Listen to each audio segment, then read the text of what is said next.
ប្រការដ៏អាក្រក់បំផុតរបស់មនុស្សធម្មតាទូទៅគឺគិតថាខ្លួនឯងឆ្លៀសវៃលើសអ្នកដទៃជានិច្ច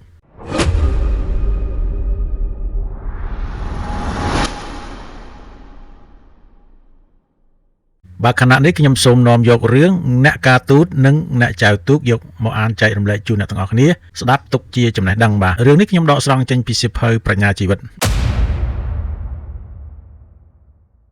តើអត្ថន័យខ្លឹមសារសាច់រឿងអ្នកការទូតនិងអ្នកចៅទូកនឹងគេចង់និយាយអីខ្លះបាទ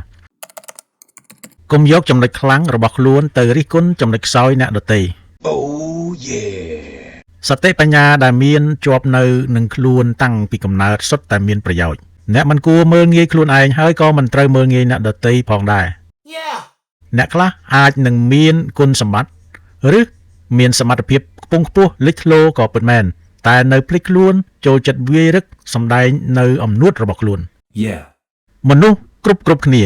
មានចំណុចខ្លាំងនិងចំណុចខ្សោយផ្សេងពីគ្នាហេតុនេះយើងមិនគួរមើលងាយមើលថោកអ្នកដទៃឬគិតថាខ្លួនឯងសំខាន់អស្ចារ្យជាងគេហួសហេតុនោះទេយើងគួរប្រព្រឹត្តនៅទង្វើផ្សេងឲ្យបានស្មើភាពគ្នាជាមួយមនុស្សទូទៅ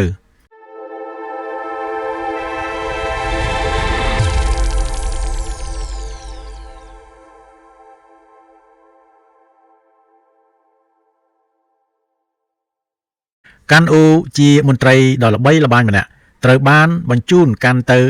នគរឈីក្នុងឋានៈជាទូតដើម្បីចរចាជាមួយស្ដេចនគរនោះ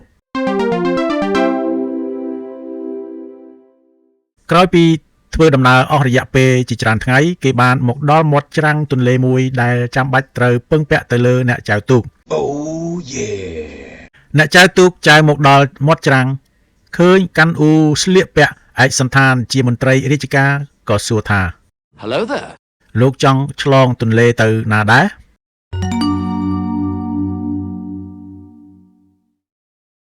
កាន់អ៊ូឆ្លើយថា Yeah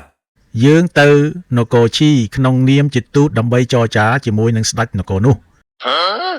អ្នកចែវទូកសម្លឹងមុខកាន់អ៊ូហើយចង្អុលទៅទន្លេដោយសម្ដីបែបពេបជ្រាយថាគ្រាន់តែទន្លេតូចមួយនេះលោកមិនមានតម្រេះឆ្លងដោយខ្លួនឯងផងតើធ្វើម៉េចនឹងអាចចរចាជាមួយស្ដេចនគរឈីបានទៅកាន់អ៊ូក៏បកស្រាយឲ្យអ្នកចែវទូកស្ដាប់អ្នកនិយាយបែបនេះក៏មិនជាត្រូវប៉ុន្មានដែរព្រោះអ្នកឯងមិនយល់ថារឿងរ៉ាវអ្វីៗលើโลกយើងនេះសុទ្ធតែមានហេតុមានផល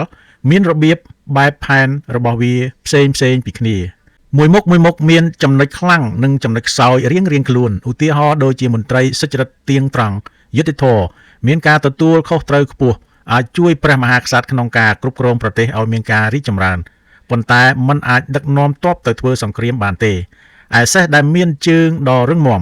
បោលផាយបានចម្ងាយរាប់រយយោជន៍អ្នកធ្វើដំណើរយល់ឃើញថាសេះមានសារៈសំខាន់ណាស់ប៉ុន្តែបើយកសេះឲ្យមកនៅក្នុងផ្ទះចាំចាប់កណ្ដុរវិញនោះប្រហែលជាមិនឈ្នះសត្វឆ្មាតូចមួយផងចំណែកឯដាវដ៏ពិសេសមានតម្លៃលើសលប់រកបានដោយពិបាកមុខវាមុតរកអ្វីមកព្រៀបផ្ទឹមមិនបានកាត់ដែកតែមួយខ្វាច់ដាច់ថ្មិលដោយគេកាត់ត្រយងចេកតែបើបែរជាឲ្យជាងឈើយកទៅកាត់គល់ឈើក៏វាមិនឈ្នះពូថៅធម្មតាដែរក៏ដូចគ្នារវាងអ្នកឯងនិងរូបខ្ញុំបើនឹងចៅទូកប្រណាំងគ្នានោះខ្ញុំមុខជាចាញ់អ្នកឯងតែបើមកប្រឡងគ្នាក្នុងការចរចាជាមួយស្ដេចនគរផ្សេងវិញតើអ្នកអាចនឹងឈ្នះខ្ញុំដែរឬទេអ្នកចៅទូកស្ដាប់ការអធិប្បាយរបស់កាន់អ៊ូហើយក៏ស្ងាត់មាត់គ្មានពាក្យអ្វីជជែកតវ៉ាទៅទៀតទៅជាបានមេរៀនដ៏ល្អទៅវិញគេអញ្ជើញកាន់អ៊ូឲ្យឡើងលើទូកដោយទឹកចិត្តជ្រះថ្លាហើយក៏ចែវឆ្លងទន្លេទៅម្នាក់មានចំណុចខ្លាំងនិងចំណុចខ្សោយរៀងខ្លួនអ្វីដែលខ្លួនមានមិនប្រកាសថាអ្នកផ្សេងមាន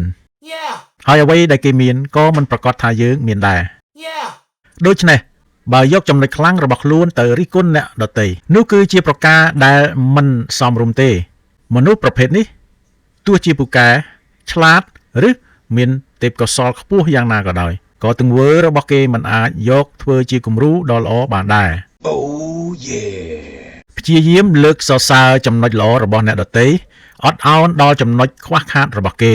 ចេះឯងឲ្យក្រែងចេះគេកុំខ្នន់ខ្នេខ្លាំងតែឯងចេះគេគ្មានអ្វីស្ញែង